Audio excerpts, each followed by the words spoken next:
Welcome friends आपण मैंने देखिपे हनुमान धरी गंधमार्दन पर्वत को उठेकी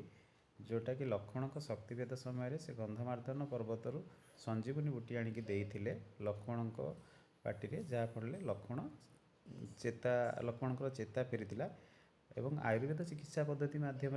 से चिकित्सित होते यह बर्तमान आपण मैंने देखिपुं जोटा कि उदयगिरी गुंफारे खोदित होती आमर जो उदयगिरी अच्छी भुवनेश्वर ठारे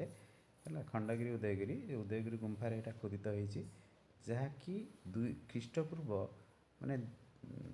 fast to second century BC यहाँ खोदित होता ऐर खारबल द्वारा ताने आज को प्राय 2000 वर्ष पूर्वे यही जो निदर्शन आयुर्वेदर चिकित्सा पद्धतिर निदर्शन आपण मैंने देखिपुं जो मैंने विश्वास करती ना आयुर्वेद चिकित्सा पद्धति से माने थरे टिके चिंता करंतु आज को 2000 वर्ष पूर्वे ये जो चिकित्सा पद्धति के सुंदर भाव खोदित हो संरक्षित कर रखा जाइए माने भावंतु ये राणी गुफा 10 महला विशिष्ट थिला वर्तमान से 2 महला मात्र अच्छी आउ 8 महला भूमिकंप माध्यम भांगी जाइए तेणु आमे आमर इतिहास को मन रखा एवं ये चिकित्सा पद्धति को मन रखा तेणु थरे आपण मैंने देखु विश्वास करूँ ये चिकित्सा पद्धति बाबद तेणु मु रखुची आपण मैंने बुलिया आसतु नमस्कार जय जगन्नाथ।